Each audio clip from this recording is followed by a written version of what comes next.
নিজের দেশের রাজধানীতে বাংকারের মধ্যে লুকিয়ে থাকা অবস্থায় এত রকম সতর্কতা নেওয়া সত্ত্বেও কিভাবে খামেনেইকে হত্যা করলো আমেরিকা এবং ইসরায়েল, এই প্রশ্নের উত্তর গোটা দুনিয়া জুড়ে বিভিন্ন সমর বিশেষজ্ঞদের মাথা চুলকাতে হচ্ছে। আর তারপরেই জানা যাচ্ছে এক গভীর তথ্য যে এর মধ্যে রয়েছে মোসাদ এবং সিআইএ। বিশেষত মোসাদের এজেন্টরা বিভিন্ন ছদ্মবেশে ইরানে ঢুকে পড়েছিলেন এবং তারা খামেনির ঘনিষ্ঠ বৃত্তেও পৌঁছে গেছিলেন।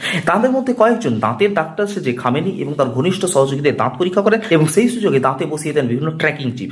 এর ফলে তারা কোথায় যাচ্ছেন, কি খাচ্ছেন, কি কথাবার্তা বলছেন, সবকিছুই মোসাদের এজেন্টরা শুনতে পেতেন। একজন বরিষ্ঠ মোসাদ এজেন্ট তো একথাও বলেছেন যে আমরা তেহরানকে ততটাই ভালোভাবে চিনতাম যতটা জেরুজালেমকে চিনি, অর্থাৎ সম্পূর্ণরূপে শত্রুর এলাকার মধ্যে ঢুকে সেখানকার যাবতীয় পুঙ্খানুপুঙ্খ খবর তাদের হাতে ছিল। আর খামেনির ডেইলি রুটিন, তিনি কোথায় যাচ্ছেন, কি করছেন, সব ব্যাপারে একদম নিখুঁত তথ্য তারা পেয়ে যেতেন। আর এতটাই ইন্টেলিজেন্সের গুরুত্ব আজকের যুগে, আর সেই কারণেই মাত্র 1 মিনিটের এয়ার স্ট্রাইকেই খামেনিকে ধ্বংস করে দেওয়া গেছে এবং ইরানের টপ সিআর এজেন্টকেও নষ্ট করে দেওয়া গেছে। আর এখানেই হচ্ছে ইন্টেলিজেন্সের গুরুত্ব। আপনার মতামত কমেন্টে জানান।